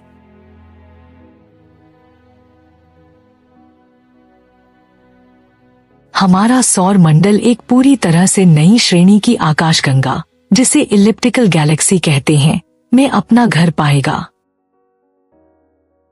लगभग 7.5 अरब वर्षों में सूर्य का आकार बढ़कर एक विशाल रेड जायंट में बदल जाएगा, जो धीरे धीरे हमारे सौर मंडल को एक नए रूप में बदल देगा। यह प्रक्रिया करीब 4 अरब वर्षों के भीतर शुरू होगी, जब सूर्य से निकलने वाली विकिरण की मात्रा धीरे धीरे बढ़ने लगेगी। इससे पृथ्वी का वातावरण इतना गर्म हो जाएगा कि यहाँ एक रनअवे ग्रीन हाउस इफेक्ट उत्पन्न हो सकता है, ठीक उसी प्रकार जैसा आज वीनस पर देखा जा रहा है। उस समय तक हमारे महासागर उबल चुके होंगे और पृथ्वी की सतह एक सूखा बंजर रेगिस्तान बन जाएगी। यह अंततः उस समय की शुरुआत होगी जब सूर्य पृथ्वी को पूरी तरह से निगल लेगा। इसका सीधा अर्थ यह है कि सूर्य के इस विशाल विस्तार के कारण पृथ्वी का जीवन समाप्त हो जाएगा। लेकिन विलय से पहले ही मानव सभ्यता शायद अत्याधुनिक अंतरिक्ष यात्रा की तकनीक विकसित कर चुकी होगी, जिससे हमारे पास नई दुनियाओं को खोजने और वहां बसने का मौका होगा। विज्ञान के अनुसार आने वाले समय में मानवता शायद पृथ्वी और सौर मंडल को छोड़कर किसी अन्य ग्रह पर या किसी और तारे के आसपास बस सकती है। मंगल, जुपिटर और चंद्रमा जैसे स्थान भविष्य में हमारी नई दुनिया बन सकते हैं। या हो सकता है कि तब तक हम किसी और तारा प्रणाली में चले जाएं, जहां जीवन के अनुकूल परिस्थितियां हों। इस बात की संभावना है कि मानवता अन्य तारकीय प्रणाली में यात्रा करने की तकनीक को उस समय तक विकसित कर लेगी जब सूर्य की मृत्यु करीब होगी। मिल्की वे और एंड्रोमेडा का टकराव एक अद्भुत खगोलीय घटना होगी। यह खगोलीय नजारा हमें एक बिल्कुल नए दृष्टिकोण से देखने को मिलेगा। जब मिल्की वे और एंड्रोमेडा एक दूसरे के करीब आएंगे और टकराएंगे, तब यह दृश्य हमारी रात के आसमान को एक नए रूप में बदल देगा। तारों के झुंड एक दूसरे से टकराएंगे और नई तारा संरचनाओं का जन्म होगा। यह टकराव कोई तात्कालिक आपदा नहीं होगी, बल्कि कई अरब वर्षों तक जारी रहेगी। धीरे धीरे दोनों आकाशगंगाएं एक दूसरे में समाहित हो जाएंगी और एक विशाल अंडाकार इलिप्टिकल आकाशगंगा का निर्माण होगा, जिसे खगोलविद मिल्कोमेडा कह सकते हैं। हालांकि टकराव के बावजूद यह संभावना है कि हमारी सौर प्रणाली सुरक्षित रह सकती है, क्योंकि आकाशगंगाओं में तारों के बीच विशाल खाली स्थान होता है। यहाँ तक कि 100 अरब सितारों के होते हुए भी तारों का आपस में टकराना दुर्लभ होगा। हमारी सौर प्रणाली और ग्रह शायद इस भयानक घटना के बाद भी बचे रह सकते हैं, लेकिन उस समय तक सूर्य स्वयं एक रेड जायंट बन चुका होगा और पृथ्वी पर जीवन का कोई निशान नहीं बचेगा।